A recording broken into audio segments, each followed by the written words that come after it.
some people on Twitter are excited about it. I'm good. I'm glad. It's been 9 months. I'm thrilled. Enough time to have a child, and yes, I did have a child in that time. That is true. She has a second baby. Yeah, I have a second baby now. So the conversation is brand new. It's going to be lots of fun, and I'm happy to be here guest hosting. And it's streaming now live on the Daily Wire website, the Ben Shapiro Facebook page, and the Daily Wire YouTube channel. It's free for everyone to watch. So if you're a fan, you can watch for free, but only subscribers can ask the questions. To ask a question as a subscriber, be sure to log in to our website, dailywire.com, to watch the live stream. Ask your questions by joining the Daily Wire chat box, where we will pull live questions in as they come. This will be the first of a series that will run with all of our Daily Wire hosts, and our next conversation will be with Andrew Klavan and will stream live on Tuesday, October 17th at 5 p.m. Eastern. Again, be sure to subscribe today to ask questions and join the conversation. And if you are like my grandfather, who's an annual subscriber, you get this awesome tumbler. It is the greatest of all tumblers. They didn't put alcohol in here. There's only agua, so I have issues with that. But so be sure to ask your questions right now, and we'll get things kicked off. Okay, so Are you excited? I'm so pumped. Yes. I can't even tell you. We have some questions rolling in already. Some people are just chit-chatting with us. Hey, yes, hi, Austin. It's a TMA reunion. Oh, yeah. Remember our superfan, Austin? I don't.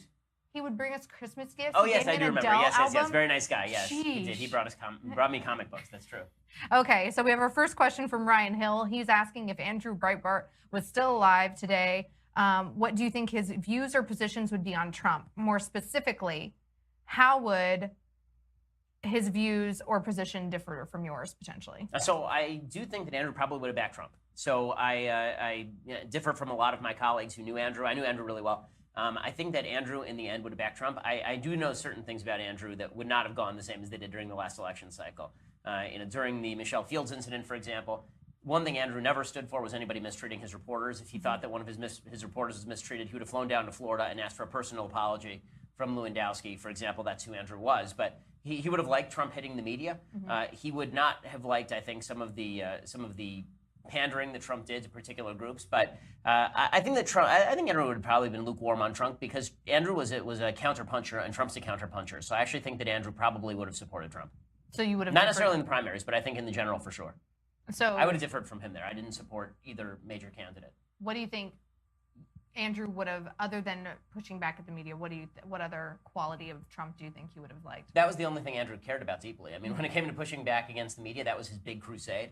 So I don't think that he would have liked, Trump's dishonesty with regard to the other Republican candidates. I don't think that he would have been fond of Trump ripping George W. Bush over the Iraq War, for example. I remember Andrew being a pretty big proponent of the Iraq War. But I do think that he would have appreciated Trump's counterpunching nature, and that probably would have tipped him over into Trump's camp.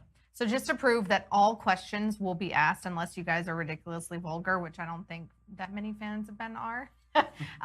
Here's one that just came in that I absolutely love. Have you ever tasted bacon before you became Orthodox? And if so, do you miss eating it?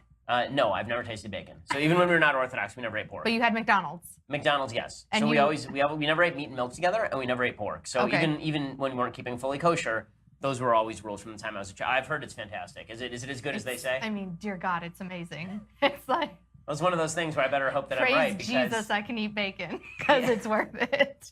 So, Jesus didn't eat bacon, guys. I mean, I'm sorry to break it to you, I but don't know. he's one of us. Yeah, he was one of you, but because of him, I can. So Yeah, fair. Praise the Lord. Anyway, and then Sean also asked, was the wine that Knowles poured for Roaming Millennial from Wink.com? I don't know the answer to that. I think If he it actually. was not, I think it was drugstore wine, and he Of told me the course it label, was. and I was Of like, "Oh, son, course I'm it never was. taking wine advice from you." of course it was drugstore wine from Michael Knowles. A cigar made of paper. Yeah. He pretends that he's rich, and he's a cheap, pathetic specimen of a human. Roger asked, Ben, earlier this year you mentioned that the Daily Wire store will be opening. I'd like to get an update on that. So that is, I keep saying it's in the works. It's actually in the works. Yep. Like we are building that out. And I know that people have been waiting forever because I promised this well over a year ago. But just consider it a promise delayed, not a promise denied. So. Okay. Daniel asks, what's up with It? I'm assuming he's talking about the movie It, which I'm not going to see. Okay, I've never seen the movie. I've read the book. Okay. The book has one of the worst scenes in the history of literature. Okay, so you tweeted There's the a other scene day. in which a girl, forgive the language, was gangbanged by a bunch of 11. It's 11-year-old girls and 11-year-old boys. It's one 11-year-old girl and like six 11-year-old boys, and they're going around town searching for the evil master clown or whatever. And there's one point where they're trapped in a tunnel, and for no reason whatsoever, he just inserts like a graphic sex scene that's about 10 pages long of this girl being repeatedly. I mean, it's consensual, but she has sex at 11, so it's not really consensual, with like 6 other guys. It's a very weird book. It's not my favorite Stephen King book. He's a weirdo, and that's a very weird section. Because you of kind his very of got weird into book. a Twitter battle with him the other day. Yeah, it was a very short battle. I mean, he said that Trump was Because you mentally... quoted that scene, and I was right, just he said like, Trump was crazy and had weird thoughts, and I said, dude, you wrote a scene where 11-year-olds gangbang a girl, so I think that 11-year-olds are sexually active. Like that in and of itself is not great, Yeah. and then having her have sex with like a bunch of them right in a row. And this is actually their pathway to get out of the bad situation they're in. This is considered like their pathway to adulthood. If it's supposed to be metaphorical, I think the metaphor kind of sucks. But there you have it. Gross. I have zero desire to see the movie. I'll probably see it when it comes out on video. I think that horror movies are doing well in theaters because you do need the communal experience in order to truly be freaked out. Really? If you're in your home by yourself, yeah, because otherwise my wife walks in from the other room, or I hear the kid crying in the other room, and it And that interrupts would your freak me out. experience. Because I'd be like, oh my God, the clown is in the house. Get the gun. Right. That's not me so much, but So you want to be in the dark theater? If you're gonna watch a horror movie, you sort of have to do it in a theater. But I'm not big on horror, so that means that I will watch it probably outside the theater later, just to see the quality of it. What's your favorite kind of movie to see in the movie theater? Because you are a movie buff. Sci-fi. Because the visuals usually require you to be in a theater. Really? So action, sometimes sci-fi, usually drama you can always rent now. Okay. Okay, before we go any further, I do have to say thank you to our sponsors over at Upside.com. So if you're like me and you do a lot of business travel, then it is requisite that you check out Upside.com. They help you bundle flights and hotels. They make sure that you have this concierge service, this basically 6-star concierge service.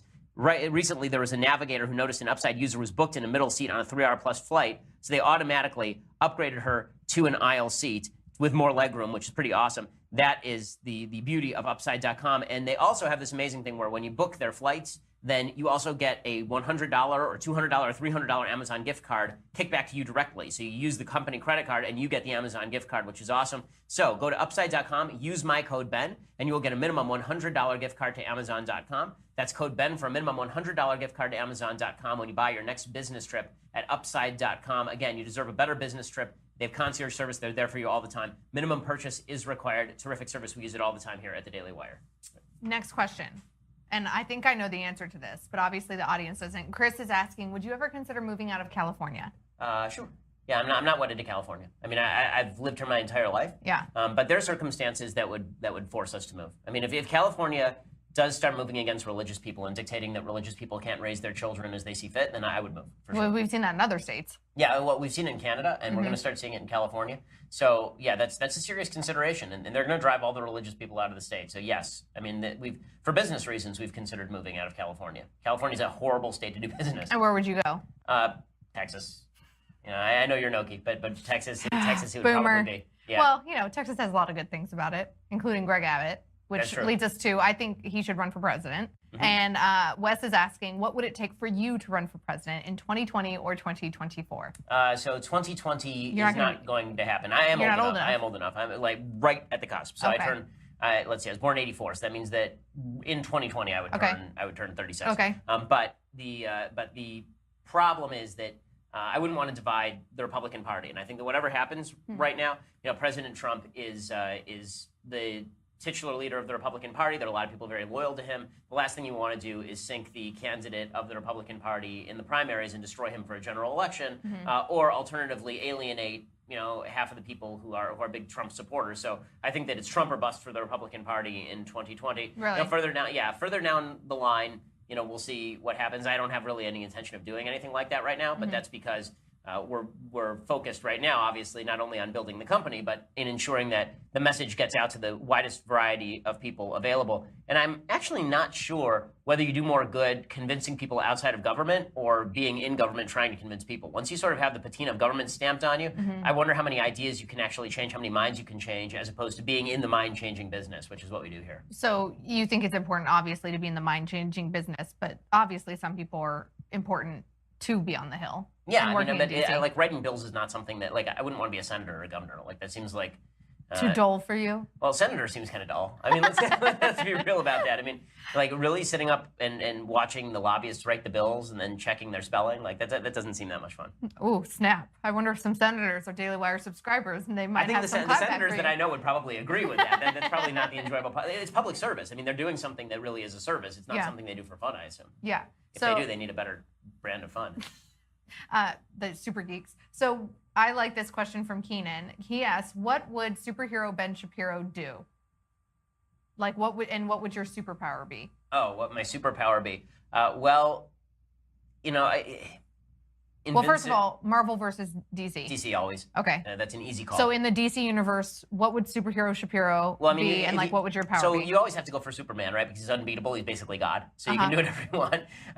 That's why, and you're not a comic book reader, but there's a whole series called Injustice in the DC universe. Yes. And Injustice is a really fascinating setup because Superman basically decides that he's tired of all of these mortals running the place because they stink at it. And so he becomes global dictator. And Batman has to teach him that, no, you're not supposed to be global dictator. Like, freedom requires that you allow people to get it wrong. Which, in the Ben Affleck Batman versus Superman, we kind of saw a little bit of, like, Affleck was afraid that that's what would happen. Exactly. So hints of it in that movie is wildly underrated. Everybody who hates that movie they're stupid. And that movie is not bad. That movie's pretty good. It has its sections. But in any case, I mean, as global, first thing you would do is do some of the things you actually see Superman do in the film, right? You'd actually see him, or in the comics, you like go murder everyone in ISIS, right? If you had superpowers, that's what you would have to do. You'd have to go kill all the bad guys. You would want to be Superman.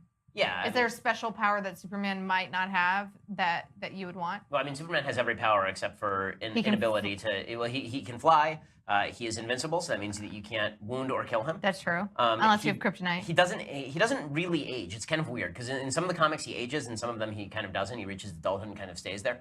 I mean, he's as fast as the Flash. He's invincible. He's super strong. So he has all the powers. It's just the kryptonite that is his kryptonite. So you'd want to be Superman.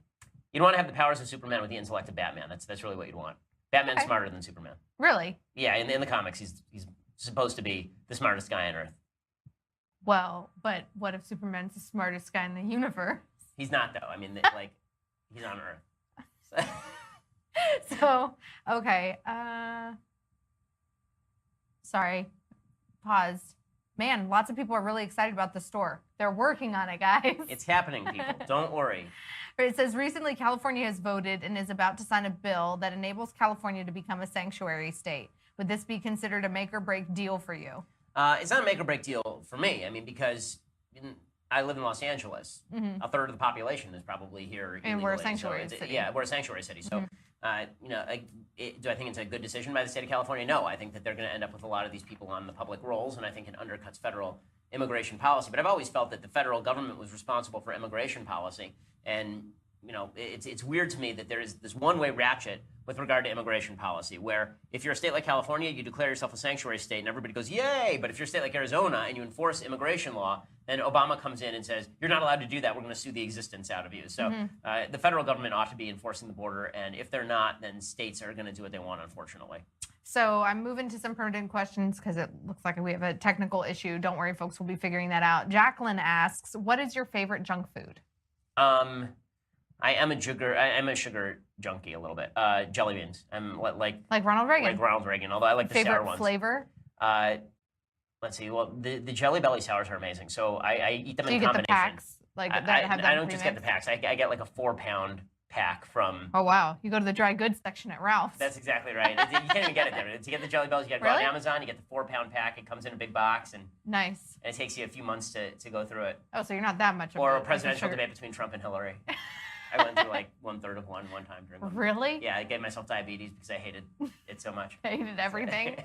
Okay. Hi, Ben. I watched your interview with Knowles, and you said that your family was not always Orthodox. What were you before then? Did you always believe in God? Thanks for all you do, and keep up the good fight, from Melissa. So conservadox, I would say. We were always interested in Judaism from the time that I was young. We became fully observant, meaning keeping Sabbath, keeping fully kosher, when I was 11. But I was going to a Jewish day school by the time I was 8. So it was kind of a process from moving from belief in God and belief in Judaism toward full observation, toward observing all of it, toward being Orthodox. So, I don't remember a time when I didn't believe in God, but I spend an awful lot of time reading about God and investigating and trying to come up with logical arguments for or against God. I'm supposed to be on Sam Harris's podcast sometime in the near future, so that should be fun. So we'll do an atheism versus religion episode. That'll be interesting. It should be interesting. I think Sam's a smart guy.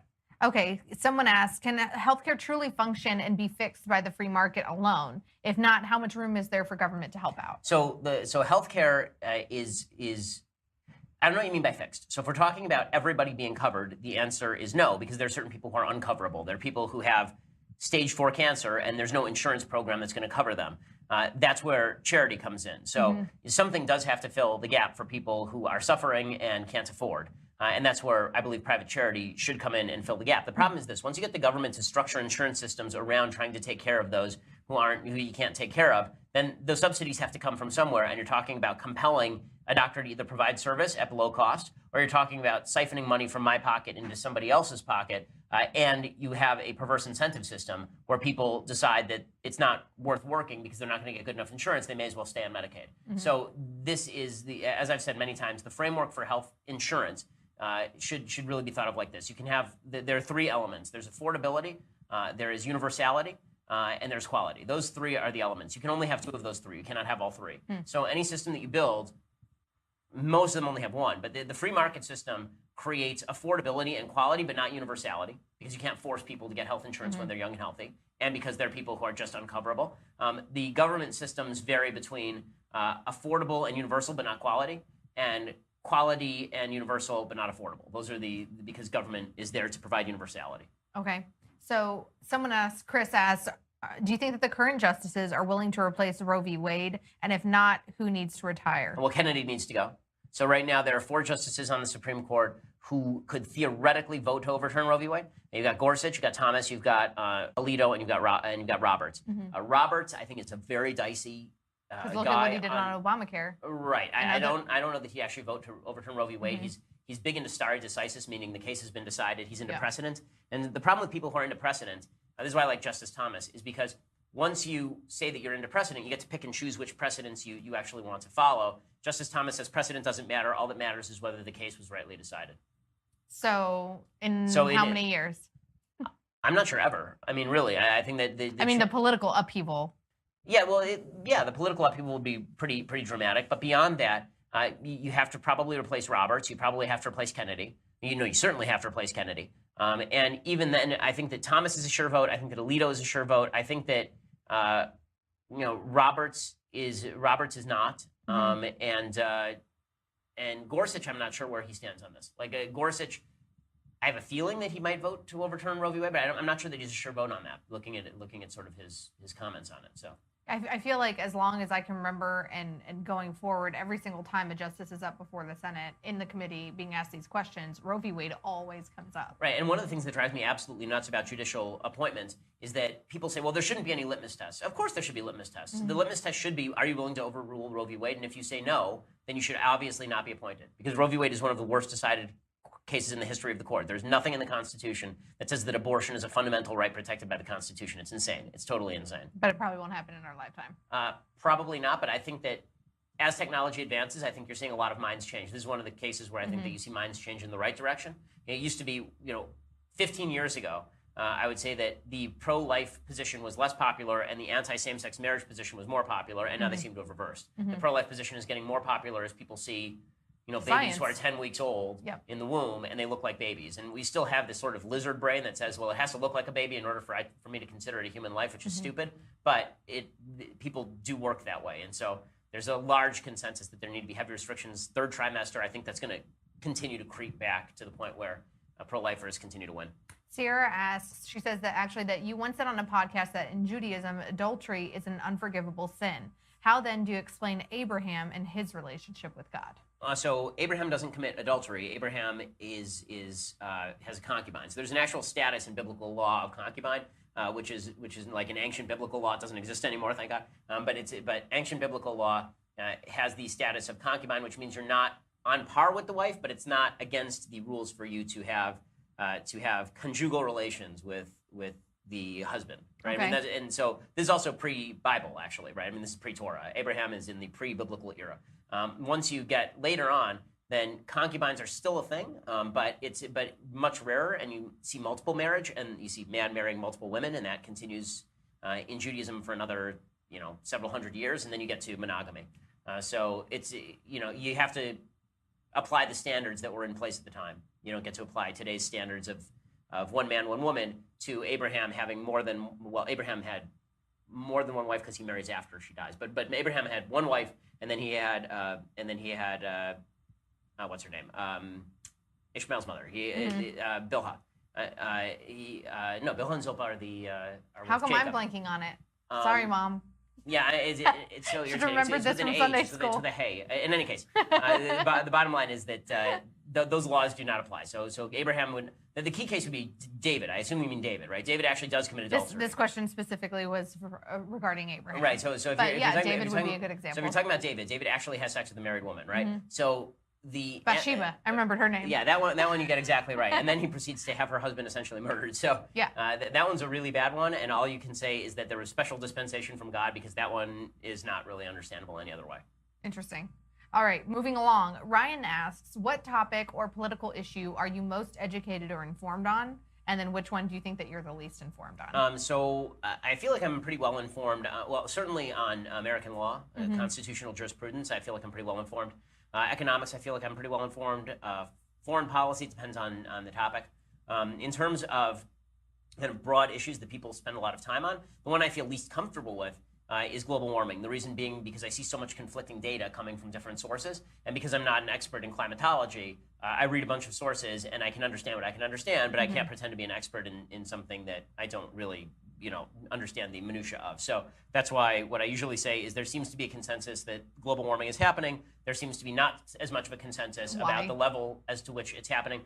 Even right, the level of why is really the question. Like, man is causing some of it. The question is, how much is man causing? And then there's a final question, which is, how much can man mitigate what's about to happen? Or is it better for us to just technology our way out of it? Because the climate changes over time. So these are all questions that I'm relatively open on, but I'm not doctrinaire on that one.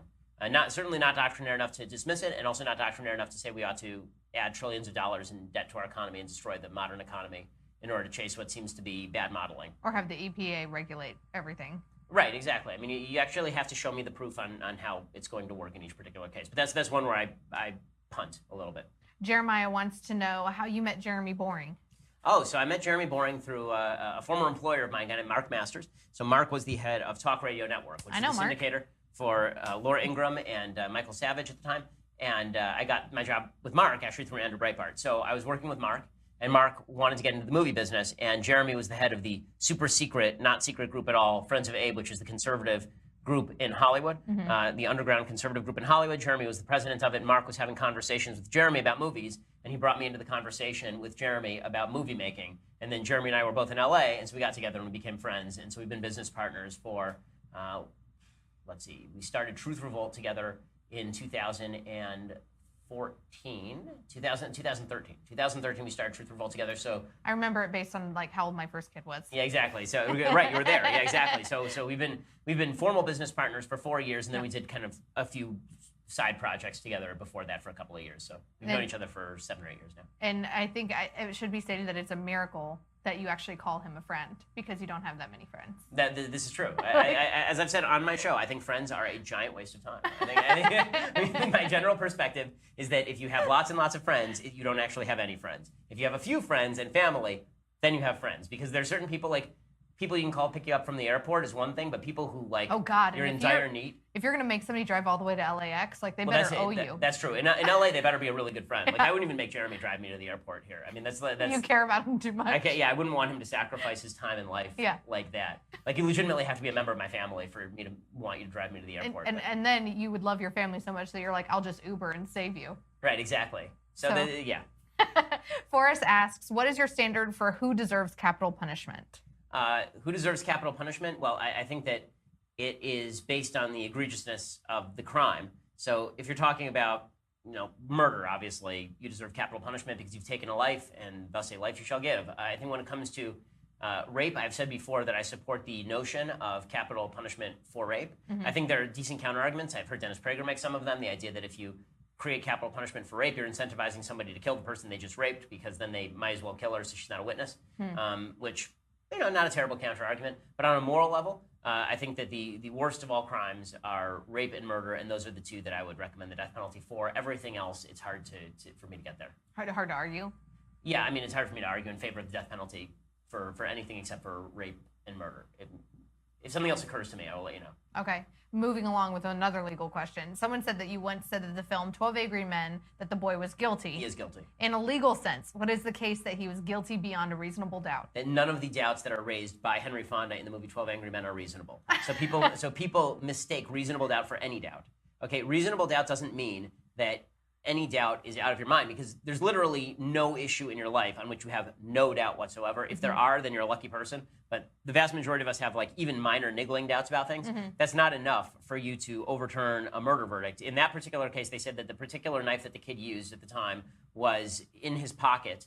And then his story was that it dropped through the bottom of his pocket, if I recall the film correctly.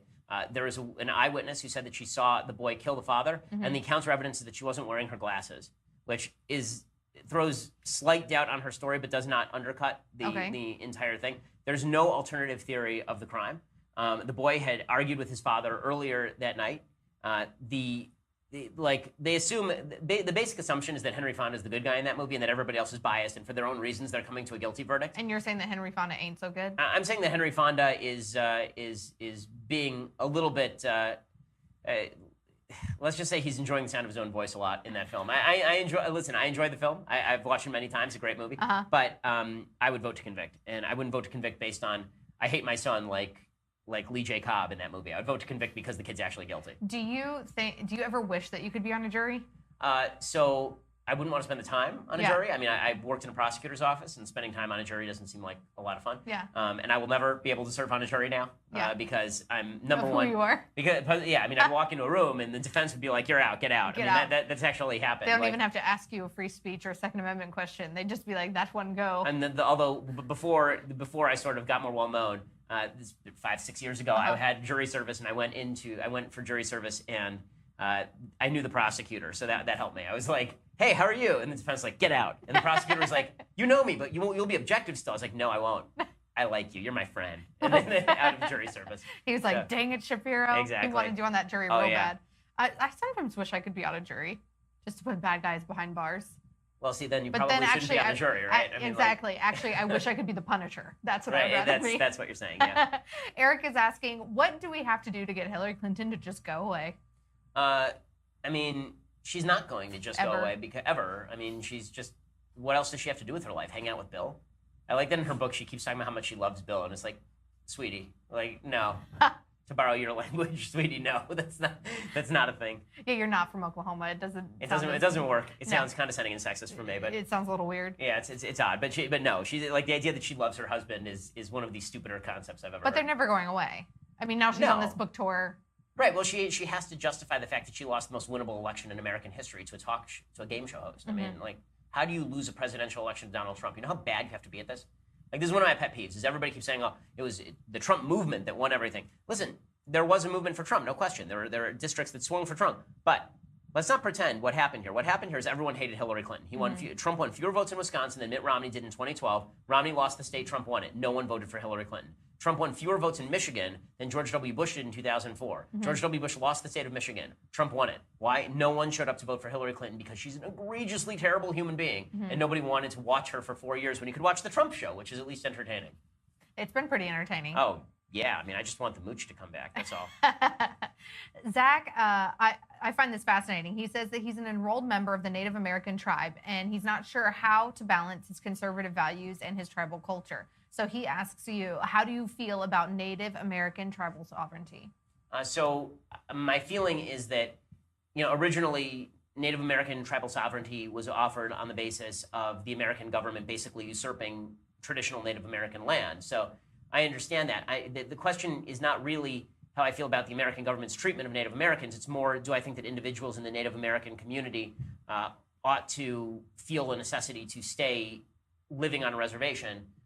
And there, I'll plead ignorance. I mean, if you feel like in order to preserve your cultural connection, you have to live on a reservation, that's fine. But if you want to live a life that has more economic upside, if you want to live outside a reservation, I would suggest that if you look at the rates of poverty and alcoholism in Native American tribal reservations, they're extraordinarily high. And sometimes you'd be better off trying to preserve Native American culture by moving into the mainstream, moving outside the reservations, and joining the rest of American culture and still trying to preserve what you have. I mean, this is sort of the same question people had about Jews when Jews used to live in ghettos. Okay, should we continue to ghettoize ourselves, or should we move out into the broader world? I'm more of a fan of move out into the broader world and still retain your culture. Carter wants to know, would you recommend going to undergraduate in state to save money and then going to a better law school? Or should I spend more money on undergrad and go to a school like University of Chicago instead? So it depends on whether you are set on going to a postdoc or if you are just going to go undergrad. So here's the reality. In the job market, your grad school matters a lot more than where you went to college. So if you went to law school and at Harvard, like I did, and you went to UCLA for undergrad, then no one cares about the UCLA, everyone cares about the Harvard, because Harvard was another screening process. Understand that the name of the school matters only insofar as it's a screening process for smart people. So it's a shortcut we use, a mental shortcut. If I say I went to Harvard Law, people know, okay, I'm probably smarter than the guy who went to Southwestern School of Law, right? It's just a mental shortcut. Sometimes it's true, sometimes it's not, but that's sort of the general rule. Well, once you've gotten into Harvard Law, it doesn't matter if you went to junior college out here, as long as you got into Harvard Law. That's what's on the resume. That's the big thing, right? So if you got into a better school afterward, then no one's going to care where you went to undergrad. If you just want to go to a good undergrad, University of Chicago is a great school. So why not? All right. So hope that answered his questions. Who do you think was the best Democratic president? That's Democratic president. Well, let's see. I'm going through all of them in my head since the advent of the Democratic Party and having enough time. The best Democratic president. In the modern era, Truman. Okay. Why? Because Truman was at least hard-headed on foreign policy with regard to the Cold War. His economic policies were not great, but with regard to the Cold War, he seemed to understand the nature of the Iron Curtain, which is something that many Democrats did not. JFK was sort of cut from the same cloth as Truman. They were basically similar presidents in many ways. The Democratic Party truly did not go fully and completely off the rails with regard to domestic policy with regard to foreign policy until late. I mean, that was really after the Cold War, with McGovern probably is where the Democratic Party went completely off the rails on foreign policy. On domestic policy, they were off the rails with FDR. They got back on the rails a little bit with JFK. They went off the rails again with LBJ. As far as the early Democratic Party, like the Democratic Republican Party, as in like Thomas Jefferson, I think Jefferson was a decent president. I don't think he was, I agree with a lot of Jefferson's states' rights sort of principles, his devolution to the local authorities. Okay. Taylor wants to know that when you're discussing or arguing politics with a friend, especially one that probably or mostly agrees with you on a lot of topics, when do you or where do you draw the line on explaining why you think that they're wrong? So it depends if I want to keep them as friends or not. So as I said earlier, I think that friends are largely useless. What I mean by that is not that that it's terrible to have lots of friends. All I mean is that if you can't have open and honest discussions with your friends, then you're unlikely to actually be good friends with them. Like I only make friends with people with whom I can have open and honest discussions, even when we disagree, because otherwise I don't feel comfortable. Like the whole purpose of being friends with somebody is that you're comfortable enough to say whatever and to tell them the truth. And if I can't tell them the truth, then I don't. So if you're asking me like for acquaintances, then when it starts to get uncomfortable, then I cut and we move to another topic because what's the point? I tend to gauge in conversation what's the purpose of the conversation? Is the conversation driven toward me convincing you, or is it driven toward me, hearing myself talk, or is it driven toward me trying to prepare for a debate somewhere else? I mean, every conversation has a different purpose. So, like situationally, if you were a guest in someone else's home. Yeah, I'm pretty polite in somebody else's home, unless I feel like it's purposeless to be polite, in which case I'm rude. I mean, I mean, there is a story where when I was at Harvard Law, I made a girl cry at a Chabad dinner, like on a Friday night. I have some. That was sad. It wasn't because she wanted to go out with him. No, it definitely was not, and vice versa. It was because she was. It's actually kind of a funny story. So she and her boyfriend were sitting across the table from me, and she was making the case that America should adopt the mandatory maximum 40-hour work week like France had. And I said, that's a stupid and terrible idea. And she said, why? And I explained to her economically why that is so, and how you'll end up with an undersupply of labor, an artificial boost to all the prices, inflation, and all the rest. And her boyfriend starts nodding because her boyfriend's like, that's true. That's true. And she started to get more and more angry. And she started to get very, very, kind of nasty. And finally I said, listen, you don't know anything about what you're talking about. You really shouldn't vote. Like, please don't vote because you clearly don't know what you're talking about. And then she took that as, oh my God, you're saying that women shouldn't vote? She didn't even take it that way because I wasn't saying, I may have explicitly said, I'm not saying women shouldn't vote. There are lots of women who know what they're talking about. You're just not one of them. Oh. But she started getting upset and crying. And then I heard her and her boyfriend arguing downstairs because he agreed with me. And then they came back up, and then she wanted to re-engage in the conversation. I was like, no, we're done here. Like, once I make you cry, the conversation is sort of over. That's awkward. That was awkward. I had many awkward dinner conversations at the Chabad of Cambridge. That was Friday nights were an interesting time. Patrick says, hey, Ben, if we can assume we're on a collision course with ISIS in one way or another, do you think Sherman had it right in that the only moral way to engage in war is to get it over with as soon as possible? Yeah, I think that's exactly correct. I mean, it depends on the nature of the casualties you're going to sustain. If we took that to its logical extension, presumably you just nuke whoever you're fighting. But you do have to take into account civilian life. So I think that I would only add one factor: how many lives you are attempting to preserve in the process. Okay. So as quick and expediently as possible with the least loss of life. And finding that formula is difficult. I mean, that's why war is tough. I mean, we have the power to wipe out anybody on the face of the earth, like right now, the United States. But we don't nuke everybody because we wish to preserve life and provide, the possibility of a better tomorrow for a lot of the people in whose countries we're fighting. Do you think, my husband and I were actually talking about this earlier, because there was a little earthquake here in Los Angeles last night, and so we were talking about what's our emergency plan, like if stuff goes down. Okay. You have Shapiro Stand, right, which you have a large moat around. Correct. And alligators and bombs and all guns that stuff. And all, yes. And all that yeah, stuff. Exactly. Is it likely for a country, whether it's North Korea, Russia, China, like would they really bomb the United States? Like, what is in Not that unless they're for them? suicidal. Not unless they're suicidal. This is why everybody who's deeply worried about North Korea is going to nuke us. They'd have to be insane to do that. I mean, it's possible they're insane, but I think that would be the end of the Kim regime. And the only thing Kim seems to care about is preserving his own regime. His own regime. And yes, we are well stocked. I assume that you have lots of Wink wine over there, and My Patriot Supply. Absolutely. We have like the full deal of things that you need in case of plenty of water. Exactly. Got the ammo. Perfect. Good to go. Hopefully Governor Brown isn't watching. Now he knows where to come get it. As a college student, based on the poll done recently, how do you propose we go about convincing college students that violence is not okay to shut down speech that they don't like? I mean, I think that we ought to tell them that their feelings are completely irrelevant to this particular conversation and that they have no right to shut down speech. It's the coddling that makes them think this. It's not the confrontation that makes them think this. Right? The coddling makes them think it's okay to shut down people they disagree with. When you confront them and say, listen, you and I disagree, but I don't want to shut you down. You don't have the right to shut me down. It's very hard for them it's hard for them to say that to your face. So is the coddling ever going to stop? No. I mean, the only thing that will stop the coddling is when students and parents decide that they no longer want to engage in the coddling. And I think that time is coming, actually. I think that there will be a backlash soon because these students are just not prepared for life.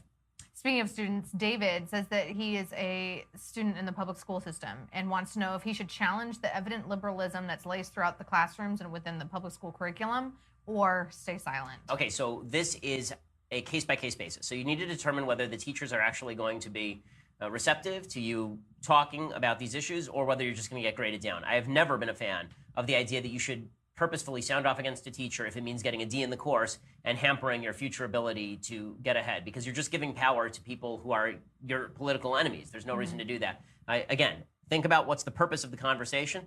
What I found when I was in college is sometimes professors didn't want to hear it, and so I'd be better off waiting until we were in the room with the TA and then talking with the other students in the room with the TA because the TA didn't usually care as much as the professor did. And I remember there was one particular class, a geography class, where the professor was, his name's on the tip of my tongue, but he was an actual communist. And he was trying to convert everyone to communism. And by the end of the class, I had convinced about 1/3 of the class that I was right. It started off like wildly disproportionately against me. And by the end of the class, I had sort of convinced 1/3 that we were on the right side of the aisle. And he used to just, in the middle of class, when he wanted a counter opinion, he would just say, somebody from Republican row up there. And there was like a whole row of us. You sat together? Yeah, exactly. It was like the Bloods and the Crips. Warriors come out and play. Eleanor wants to know, if you were to become president, what laws and policies would you put in place, specifically with regards to abortion, transgenderism, gay marriage, etc.? Well, I mean, it depends on the kind of laws that you're talking about. So if I were president, the law that I would pursue on same-sex marriage is not a federal law on same-sex marriage. It would be a federal attempt to move the government out of the business of marriage and to protect religious freedom, which is what I think needs to be protected. And the reason I say that is because if I can put in place a law that enshrines traditional marriage again, unless it's a constitutional amendment, then the left is immediately going to come back in and just get rid of that law as soon as I'm gone, and they're going to go back to status quo ante. So what I would suggest instead is disestablishing marriage at the government level, and instead, you want your church to perform only traditional marriages, great. We'll have a law in the books that says that you can do whatever you want on this issue. I mean, it's called the First Amendment. We shouldn't have to have a law for it, but we do need religious freedom restoration acts on the state level and the federal level. As far as transgenderism, I would not encode in federal policy the perverse notion that the federal government is in charge of paying for your sex change, for example. Like we did for Chelsea Manning? Yeah, I think that's absurd. And I would also not...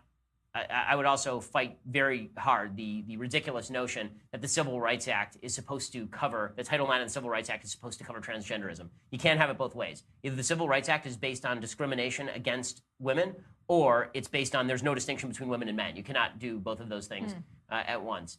I'd be mostly concerned on these scores. It would be mostly about preserving religious freedom rather than, and getting the government out of the business of funding everything altogether. So that sort of takes care of the problem more generally.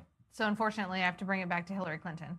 Why? Someone wants to know if you plan on reading her new book, what happened? So I was mocking, Emily Butler is our social media director, and we were on a plane, and I was mocking her incessantly because she looked like such a lefty. She was sitting on the plane reading Hillary Clinton's book, and I said, why are you wasting your life doing this?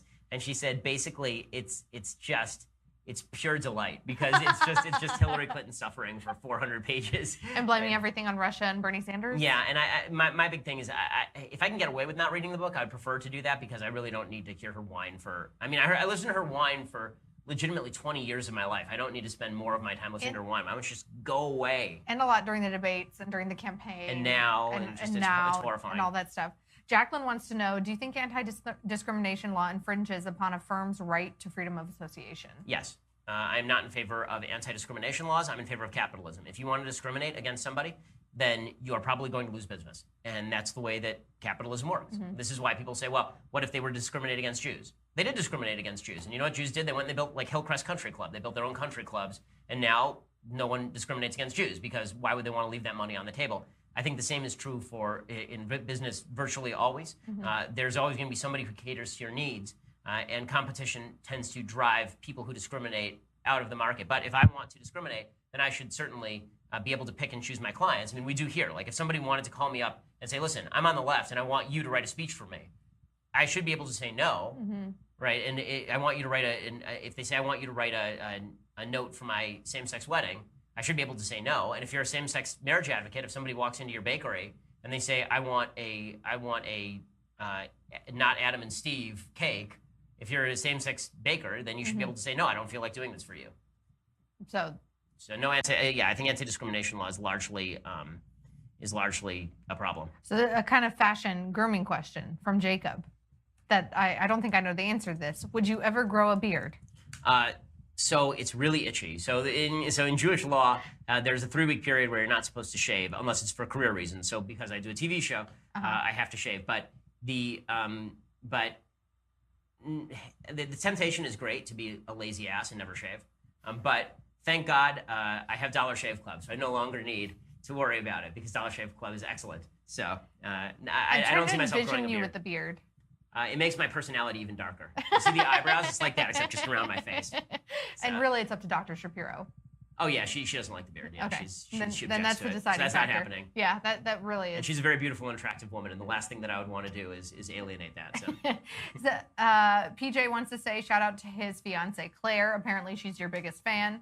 And also hello, Claire. Also has a question. If you could pick any figure in American history post 1865, who would you have been? Who would I have been? Yeah. Well, who do I most sympathize with is probably Calvin Coolidge. Because Coolidge, as a president, was basically a guy who said, listen, my job is just to administrate, and that's it. Like, there are so many great stories. They called him Silent Cal because he actually didn't like talking.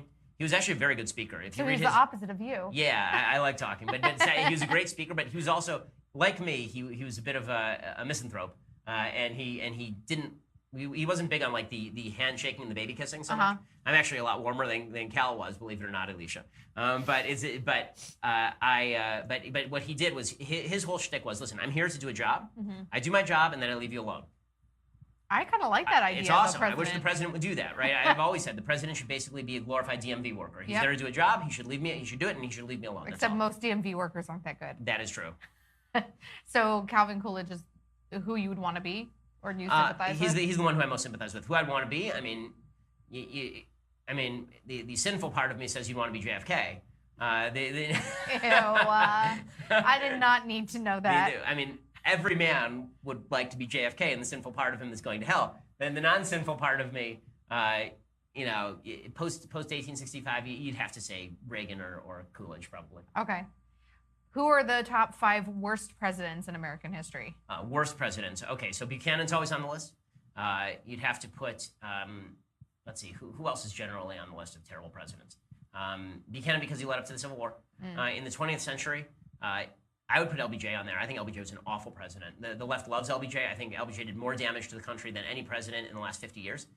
He was, the one good thing that he did was the first few provisions of the Civil Rights Act. But the institution of the welfare state was egregiously terrible. The Vietnam War obviously was pursued in horrible fashion. He was a garbage president, LBJ. I would put Obama on the top 5. He's done tremendous damage to American standing around the world. And I think that he's fundamentally shifted the way Americans think about the nature of government. I think he's a very change-oriented president. And there are a bunch of failed presidents between Jackson and Lincoln. There are a bunch of presidents who did 5 seconds in office. William Henry Harrison was there for 5 seconds, then died. But worst on the level of maybe the damage that the most did. Damaging, Woodrow Wilson. Woodrow Wilson for sure. He might be number 1. Woodrow Wilson was super, super terrible. And I'd put FDR on that list. I think FDR was a garbage president who lengthened the Great Depression by something on the order of 8 years. So we have FDR, LBJ, Woodrow Wilson, Barack Obama, and Buchanan. I think that's a fair top 5. I'm actually surprised. Carter misses it. Carter comes in number 6. I'm not sure that Carter actually makes the list. Really? Because Carter's only there for 4 years. Okay. And he's immediately followed by Ronald Reagan. So it's hard for me to put him on the list. He's not the most damaging. I think it was But had he not been followed by Ronald Reagan, he could have been more damaging? Yes, if he'd been there for 8 years and if he'd been good at his job. But his incompetent stupidity meant that he was not as damaging. I think the other people that I mentioned were probably more damaging than Carter. Carter comes in number 6 on my list. All right. Daniel wants you to know that he's a right-leaning libertarian and he also happens to be Jewish. So how do you deal with family get-togethers without leaving angry? My cousin trying to explain the gender spectrum to me is just infuriating. Yeah, I just don't talk politics. Extended family gatherings, I don't bother talking politics because one of two things will happen. Either I'll make a good argument and they won't listen, or I'll make a good argument and they will listen and will cry. And that never ends well. That's just not great. So Eric says that he loves the show and he frequently hears you refer to Antifa as communist, anarchist thugs. Does this mean you don't also consider them fascist? If not, can you please explain the distinction? So communism is fascism is more of a methodology than it is an actual ideology. And this is something people make a mistake about. Fascism basically talks about centralized power. There's a technical definition of fascism under sort of Mussolini's definition of fascism. Fascism originally comes from the word fascisti, which means a bundle of sticks. This is how Mussolini thought of society, that we were all individual sticks, but when you bundle us together, we are stronger. And so it was the idea of the collective being more important than the individual, but we were also going to allow private industry. We were going to instead organize private industry so that it was like so that the entire, the word corporation actually comes from this notion, so that the entire economy was like a human body, and instead of there being fingers competing with each other, there would just be one finger per industry. And so it was all very organized top-down. Very centralized government, different levels of redistribution inside fascism, and always very top-down in terms of cultural domination. So that's more of if you look at Hitler, he's a great example of this. He would vary from right to left a lot. Like sometimes he'd be very pro-business, and sometimes he'd be super-duper anti-business, confiscate business property, regulate it, have the government take everything over. So the idea that fascism is an element of the right is not correct. It's more of a methodology that is more often used by what we in America would consider the left. I mean, this is actually a distinction that we need to make. People mix this up all the time. When people like me say the Nazis were left, people say, how could they be left? They were right wing. Everybody knows they were right wing. In terms of European politics, they were right wing because there is no right wing to actual European politics. American conservatism is about limited government and individual freedom. That does not exist in Europe. Okay, Europe does not have this concept of parties that are about individual rights and individual freedom. We saw that recently with the French politics. Right, exactly. So the right in France is more about nationalism, right? And it's not about individual rights and individual freedom and limited government. It's about big government that ensures that our nation is protected. And then the left is about big government that ensures that our nation is redistributive. That's the big argument there. But neither of those groups are really line up with American political conservatism.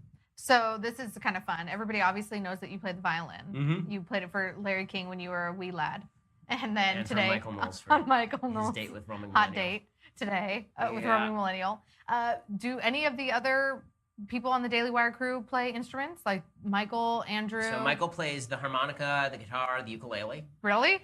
Yep, I've seen him in here doing that. Can we get him in like a lei and a grass skirt, like April Fool's Day? If you ask him, he would do it. Not on April Fool's Day, I'm sure. Anything that allows Knowles to go shirtless. It's one of the great miseries of our existence here at the Daily Wire office, is that we've installed a curtain in the makeup room so that we can change our shirts before the show. Some of us use the curtain, Michael.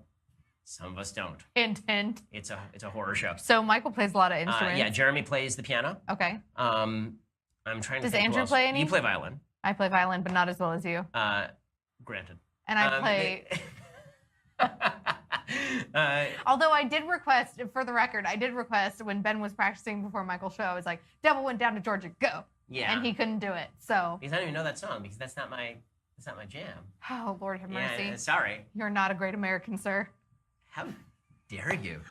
How dare you? She used to work for Sean Hannity. So that is the ultimate slap in the face. Throw that. Well, and also Charlie Daniels used to do the Freedom Concert. That's true. So that's why I threw that out there. That's true. Sorry. Trying to think who else. You guys know who else plays an instrument around here? Does anyone have a good singing voice? I say, except for me. My singing voice is beautiful. How dare you? No. Everyone who's listened to the show has heard me sing "Stars" from Les Mis, and it is a masterful work of heartbreaking genius. So we have a big fan from Europe, and who wants to know what you think about Milo's Free Speech Week at UC Berkeley, and why you didn't accept the invite when he apparently invited you to speak there too. So number one, I would never be on a stage with Milo. I think that Milo is an egregious specimen of humanity. He is. You stated as much last week when you were at Berkeley. Yeah, I mean, I've been pretty clear about my feelings about Milo, and I've laid it out in a number of pieces. I don't really feel the need to get into it in detail now. As far as Free Speech Week, look, he has the right to speak the same that I do. I can disagree with him, and he has the right to speak. The one thing that I would be interested to see is whether they actually jumped through the requisite hoops, meaning that obviously the UCPD did what it was supposed to do when I was there. They sent 500, 600 cops, and they were prepared for violence, and they tamped it down, and they did what they needed to do. And that means that we had to jump through hoops and work with them. I don't know whether there have been a lot of stories about whether the Free Speech Week is actually doing that, or whether it's sort of a publicity scam, that maybe there's a shtick going on where Milo wants a publicity fight, and so he either says that Berkeley didn't do what it was supposed to do, or they go there and there's violence. I hope not. I hope that Milo actually just wants to go there and talk, but you do have to work with security there, because unfortunately Antifa's a thing. We can't just pretend Antifa's not a thing. They are a thing. Milo knows that better than anyone. So you have to let the UCPD do their job, and that means working with them and ensuring that you give them all the information they need and fulfill whatever hoops they have to jump through. We can talk about whether the hoops are justified or not, but you at least have to do the basics before we can say that Berkeley didn't do its job. So this is kind of fun. Tiana is a fan in Ireland, and she wants to know if you have any plans for international speaking engagements. Yes. So we are actually going to do a tour, I believe, to UK. Wow. There's one of the colleges over there wants to give me an award, so I think I'm going to come over there and do that probably sometime this year. We'll probably do a week-long stint, and we'll hit a bunch of the colleges, and so that'll be fun. So she'll have to take a short little plane ride. Yeah. Well, then we'll go do. No, I think one of them is in Ireland. I think Yeah. So you want to hit up. So you're going to do Britain and... Well, I mean, UK is all those things, right? Hashtag homeschool moment. Right, unless she's in Southern Ireland. Oh, right? okay. She did not That's specify. possible if she did not specify. Okay. How do Old Testament generational curses and blessings mesh with modern day individualism? My belief is that the blessings and curses sections are generally communal. If you read the blessings and curses, the tochacha, as we call it in Hebrew, in Deuteronomy, for example, then that is largely about what the community does and then God punishing the community. It's not necessarily about the one-to-one correlation between you do something wrong and God smacks you. It's not quite that clear in everyday life, and that's so that God can provide you the room to exercise your free will. If you were to commit a sin and God were to immediately punch you in the face, you would stop sinning, and you also would not have free will, because there would be a perfect correlation between cause and effect. So God tends to hide himself so that you have the ability to choose to be with him. That's sort of the goal. What do you think that the future of Europe is? Well, I mean, they're going to get wise, or they're going to become chaotic. I mean, right now, Europe has to decide what it is. They have to decide what values they stand for, and they have to move against the multicultural stupidity that has been eating them from the inside. Even people like Angela Merkel understand that now, or at least have been making those sorts of statements. Ben further asked, do you think that civil wars or slow cultural and political change will happen there? Civil wars are usually pretty rare. I would say that slow cultural and political change is usually the norm until later it breaks into civil war, right? Kyle wants to take you out to dinner when you are at the University of Utah on the 27th. Well, that's very nice of him. I'm not sure if I'm going to be around there long enough for that, nor do I know Kyle. Is there kosher food? I don't know. It's a good question. I don't know if there's a kosher restaurant in Salt Lake City. You're going to have to... I don't know the answer. Also, Kyle, all due respect to you, but I don't know if you're a serial killer, so, like... He says that he and his wife are really big fans and that they'd pay for your security team, too. Oh, that's very sweet of them. That's very sweet of them. Well, we can try to make something happen. And he also wants to know what your favorite food is. So my favorite food for a long time, for many a year, was ravioli. Really? Loved ravioli. Ravioli is glorious. But what kind of ravioli? I like to cheese ravioli. Okay. And what's your favorite food now? Cheese ravioli. So it was steak, but I can no longer eat steak, which annoys me. Why? I have this thing where it's like this esophageal thing. I get like chest pain when I eat steak, which is horrifying. Steak is wonderful. I know. Oh, I know. I feel bad for you. I feel bad for me too. Matt Berry is asking, what's your favorite satire account or writers? So the funniest guy on Twitter is Iowa Hawk. Iowa Hawk is hysterically funny. Also, DPRK is really funny. And I like the Babylon Bee. I think Babylon Bee does some really funny work. Okay, we are almost out of time, folks, so I'm trying to get to as many questions as possible. Lots of people are saying that you should really try bacon. Well, they can say that, but like, if they want to spend the time in hell for me, I guess they can volunteer. I mean... Jeremiah wants to know if you've ever been to Israel. Yes, I've been to Israel 2 times. I was there when I was 16 with my family, and I was there when I was married. And what was your favorite part? You better say the getting married there part. Well, I mean, obviously, but aside from that, Jerusalem's always incredible. Jerusalem's amazing. I also like Tzfat. If you've never been to Tzfat, Tzfat is it's called the holy city of Tzfat, and it's they have like a whole artist colony, and it's a Kabbalist city. Like it was very spiritual and mystical. So there's a lot of that feeling there. It's really cool. Do you have any plans to go back? Yeah, I'd like to go back sometime in the next year. Maybe we can get some international speeches going over in Israel for you. Yeah, maybe we'll lead a tour. If we see an interest, then maybe we'll do a Daily Wire tour to Israel, which I think would be fun. Okay, let's try to do maybe final question, because I feel like this is going to take a little bit to answer. What is your stance on net neutrality? This comes from Eric Phillips. And can you explain it simply so that others can understand what it actually is? Okay, so net neutrality, from what I understand, is the proposition that ISPs, internet service providers, should be forced to load all pages at the same speed. The idea here would be that if you have a blog, that it should load at the same speed as Google.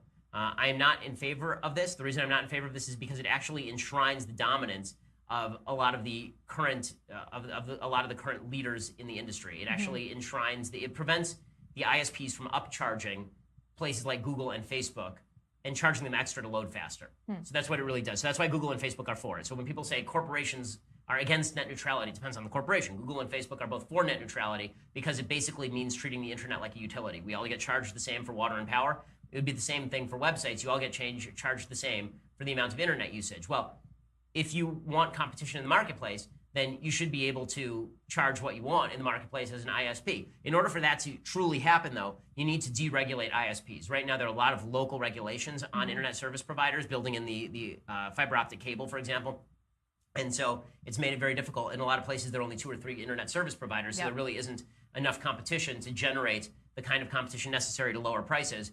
You really need to deregulate the whole system. I think that net neutrality it's, as always, when there's a government regulation that does something bad, there's another government regulation that's supposed to correct it and generally makes things worse. I don't think net neutrality fixes it. Okay, we have 1 minute and time for one more question. It comes from Richard. Do you think that America will be a full-blown socialist country in the next 20 years? And if not 20, maybe 30? I don't think it's going to be a full-blown socialist country. I think that every quote-unquote full-blown socialist country, it depends. Are we talking Venezuela? I don't think we're going to be Venezuela in 20 or 30 years. Do I think that we could be more like Great Britain and have serious financial difficulties because we're paying for everybody's health care? I think that's very likely. And then I think in 60 years we'll be moving back toward capitalism again, because you see that from Denmark and Norway and a lot of the so-called northern European states, these supposed paradisical socialist states that have been cutting their governments radically because they're now going bankrupt. So there is an ebb and flow to how much the government can spend. So it's a trend. Yeah. All right, let's hope it doesn't trend in the bad direction, though. I hope not, yeah. Knock on wood. I know you're doing your part to try to fight that. Exactly. So everyone, thank you for tuning in to this very inaugural